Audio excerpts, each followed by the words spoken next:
So CBSE board class 8 mathematics exercise 2.2 and question number 14. So question number 14 कहता है कि Lakshmi is a cashier in a bank. Lakshmi bank में एक cashier है. She has currency notes of denominations ₹100, ₹50 and ₹10 respectively. तो उसके पास में 100 रुपये, 50 रुपये और 10 रुपये के नोट की करेंसी है. The ratio of the number of these notes is 2:3:5. तो ये जो नोट्स है 50 रुपये के नोट का रेशियो और 100 रुपये, 50 रुपये, 10 रुपये के नोट के जो रेशियो है नंबर्स की, तो वो है 2:3:5 है.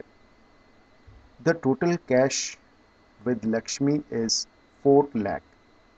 How many notes of each denomination does she have? तो उसके पास में 100 रुपये के, 50 रुपये के और 10 रुपये के कितने कितने नोट से ये हमें निकालना है. ठीक है, तो देखो ₹100 अनुपात ₹50 अनुपात ₹10 इज इक्वल टू 2:3:5. ठीक है, तो रेशियो के कहने का मतलब मैंने आपको बताया था, रेशियो तभी बनते हैं जब उन दो संख्याओं में कोई एचसीएफ हो. ठीक है, एचसीएफ हमें पता नहीं है, एचसीएफ हम मान लेते हैं एक्स है. ठीक है, अर्थात एक्स का मल्टीप्लाई 2 के साथ में, 3 के साथ में और 5 के साथ में ही होंगे, तभी वो एक्स एक्स कट जाएंगे और ये रेशियो बनेंगे. ठीक है, तो ये होप आपको याद होगा. पिछले वीडियो में भी मैंने आपको समझाया था कि अगर आप 15 और 10 का रेशियो आप निकाल रहे हो तो 15 को क्या लिख सकते हैं 5/3 और 10 को 5/2. तो यहाँ पर 5 यहाँ पर एचसीएफ है, एचसीएफ आपस में कट जाते हैं और रेशियो बनते हैं 3:2 के, 3:2 के रेशियो बनते हैं. तो इसी तरह से यहाँ पर ये जो 5 है ना, ये 5 ये एचसीएफ है. ऐसा ही कुछ रेशियो एचसीएफ इन सब में ही कॉमन होंगे जो हमें पता नहीं है, तो इसलिए हम इसमें x रख लेते हैं. ठीक है, तो हम मान लेते हैं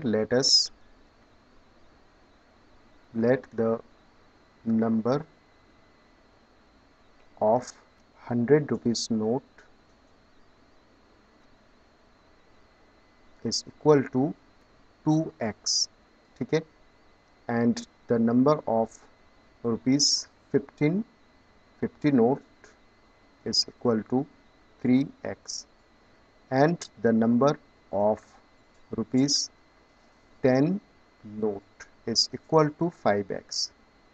ठीक है, अब देखो 100 रुपये के इतने नोट, 50 रुपये के इतने नोट और 10 रुपये के इतने नोट, इन सबको मिलाकर टोटल होता है 4 लाख रुपीज़. मैं आपको समझाता हूँ.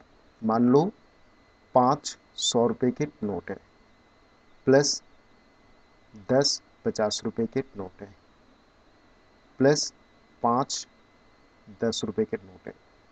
तो ये जो नंबर है, नोटों की संख्या है, वो ये है नोटों की संख्या.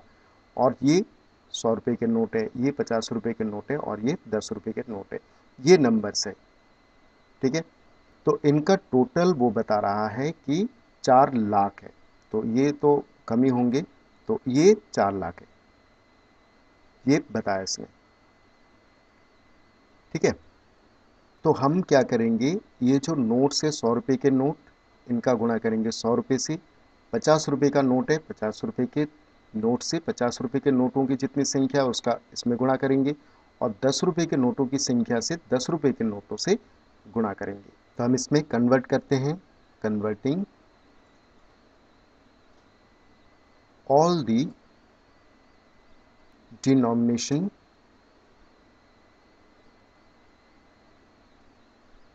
Into rupees.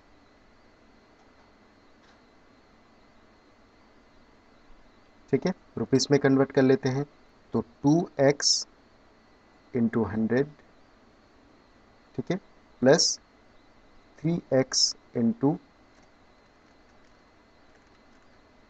50 plus 5x into 10 is equal to, इनका टोटल कितना है 4 लाख.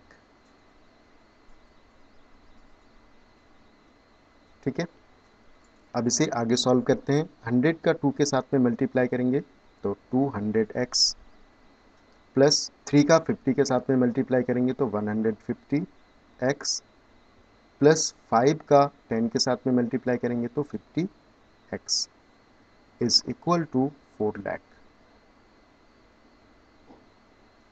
ठीक है, अब सभी x में हैं, इन तीनों को जोड़ लेते हैं तो 150 and 50 200 and 200 and 200 is 400x is equal to 4 lakh.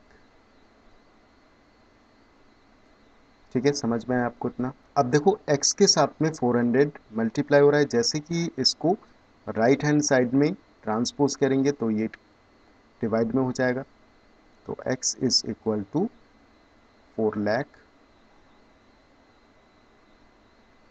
Upon में 400। ठीक है, अब आप देखो 400 से ये 400 कट सकता है और यहाँ पर 1000 आ जाएगा। ठीक है, तो x इज इक्वल टू 1000। ठीक है, x का क्या मतलब है कि ये जो हमने 5 माना था ना, ये कॉमन HCF जो x है जिसका मल्टीप्लाई हो रहा है इन तीनों के साथ में, वो चीज है। तो हम लिखेंगे hence the required number of notes of required